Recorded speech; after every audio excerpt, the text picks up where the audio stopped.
that's always fascinating to me, how artist works with the creator of the deck itself. And what's very interesting is that you introduce the world of tarot to those people, to those artists. And Yes. the results are just stunning. I wouldn't notice that the artist didn't knew the depth of the tarot. So well done as a teacher of tarot. Oh, thank you. It's beautiful. Go ahead, sorry. It was so the third deck that doesn't come out until April. That was a different experience again, because Nadia Turner, who did the illustrations for that tarot, she is familiar with the tarot and she's created tarot and oracle decks in the past. So that was a different experience again. It was equally as magical and wonderful, but it was a different process because of her understanding of the tarot. So I've enjoyed every single deck for different reasons, and which has just added to the magic of creating something and putting it out in the world. Yeah. Well, in all honesty, if you look at the greatest of the greatest tarot decks, the Rider-Waite and my favorite deck, the Crowley's Thoth deck, they're both created in similar ways with an inspirator and an artist. Yes. And, oh gosh, yes. And they became the biggest decks in history, you know. Yeah, exactly. And it's still, you know, and even though I've got tarot decks under my own name and under my own designs, I still love the Rider-Waite Smith, and I constantly buy new tarot decks, but it's the Rider-Waite Smith that is my ultimate favorite, you know. Still, because I think that was my first deck. That was the one that I found as a 13-year-old boy. So it's the one that will constantly, I think, sing to my spirit, you know. Well, I the fun thing with me is that I have struggled for years with the Rider-Waite Smith, and then I got my hands on the Thoth deck. You got the Thoth deck, yeah. I love the Thoth deck. Boom! I was hooked, and all of a sudden, like maybe it was the preparation with the Rider-Waite Smith, but all of a sudden, when I had the Thoth deck, when I had the pips in the beginning with the keywords, I now have them clipped, all my cards, but the keywords had to go. They're too limiting. But yes, and but it got me going immediately. So it's an experience for all of us. Like yourself, Luna, you have your favorite decks as well, probably. Absolutely. I think we all have that one particular one which will always be within our hearts. And I think and I feel that one of those decks which will become very close to my heart is the one you're creating, or you've probably created already, the Bee Tarot you mentioned, Kristoffer, a couple of minutes ago, the one which will be published in April. And the reason I say this is because this deck is inspired by the bees. I love the bees. For me, the bees are the essence of our lives, because without the bees, we wouldn't be here. We wouldn't have food. So for me, I see it as a very activist way of promoting the wellness and the beingness of a bee. So to speak. But I'm curious, what inspired you to create the deck inspired by the bees? So we keep bees here at home. So I say we like the royal we. My husband keeps bees, so I'm the beekeeper's husband.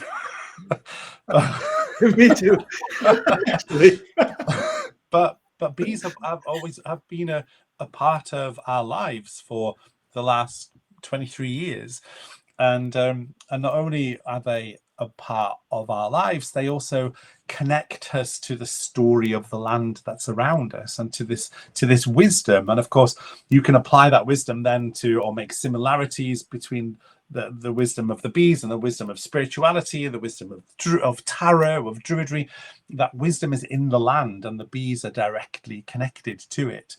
And having learned about the bees and watched them and been nurtured by them, again, very similar to the way in which I created the Yuletide Tarot, all of these symbols were flowing into my imagination. And I thought, oh my word, not only could I create a tarot deck, but I could also create a tarot deck with a message that we need the bees, and that message is very much fundamental to the book that accompanies the deck, and also Llewellyn Worldwide will be given a percentage of the profits from the bee tarot to bee charities around the world, so that we benefit. That there are various charities like Bees for Development that cause people to become beekeepers for development in third world countries or in impoverished communities. And the bees have a really important message to tell us, but they also do it in they communicate with each other in the darkness of a hive. There's no light in there. They have all of their visual senses switched off when they go into the hive, and they function by means of other data input. And I thought, gosh, the way that the bees behave in the hive is occult. It is hidden. It is out of sight. There is no sight, but yet there's this world of feeling.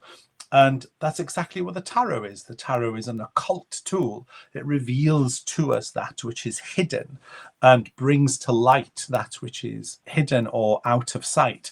So I could make all of these parallels between the tarot, spirituality, ecology, environmentalism, bees, pollination, flowers, the passage of the sun and the moon, because they're so connected to all of those natural cycles and forces.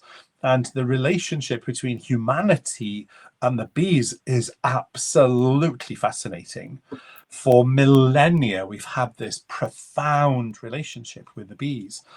And so much of it is imbibed. Greek mythology is full of these myths and stories that relate to bees. And you find these tales in almost every culture on Earth of the bees almost being a bridge between humankind and the natural world. And we've relied upon them, and we are utterly reliant upon them. Without the bees, we die. We don't survive without them.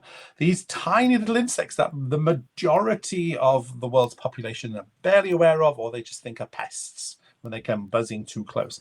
And yet our survival, our wellness is entirely connected with that particular queendom. Well, I can't wait to have this deck and to be on my shelf. Oh yes, yeah. I can't wait to see it. I'm so looking forward to seeing it. So I should be getting early copies in March, my author copies. So I can't wait. Now that the new year is here, it feels a little bit closer. Yeah. And there, for the general audience, it comes out in April, isn't it? Yes. So it's released in April, and it's released in the United States first. Okay. So usually it's available a few weeks later around the world. Okay. Well, looking forward to that. Yes, I can't wait. Can't wait to see it. So, Kristoffer, we're already talking for an hour. I think we could easily. Oh my gosh, we are. Oh my word. We could easily do another one. Well, let's agree that we'll invite you later down the line when the next project is on again, and we'll talk about and showing the bee tarot, or maybe do some reading with it for. Yes, that'd be exciting. Exciting. Yeah, that would be lovely. Yes, I'd love to. Yeah. So what I'll do, I'll bring up a preview of the bee tarot as a parting screen, and looking forward to see you again, either online or at one at the next gatherings in Glastonbury. Or yes, I'll be there in June. You'll be there in June. Well, is that winter solstice by any chance? No, early June. Early June, yeah. First weekend of June. Yeah. Okay. And the Albot gathering, and I forget what I wanted to say. Kristoffer, we'll meet each other there, either there or what I wanted to say. I think Anglesey is also a very nice place to visit. And yes, do come and visit and participate in the ancient Druid ritual of afternoon tea. It usually involves gin. Oh, that's the best tea ever. We'll keep you to that. An afternoon tea with gin, Kristoffer. Thank you so much. You're more than welcome. Thank you, Jan. Thank you, Luna. It's been an absolute joy and a pleasure to talk to you both. Thank you so much for inviting me. Thank you, Kristoffer, for your time and your wonderful, beautiful energy. Oh, thank you. Thank you so much. It's been a joy and a joy to speak to another tarot aficionado. I'm lustfully looking at your shelf full of tarot decks. I'm like, oh, I only wish I could read all the titles. Well, it's only around 20-something tarot. The rest is oracle decks. So it's not just all tarot.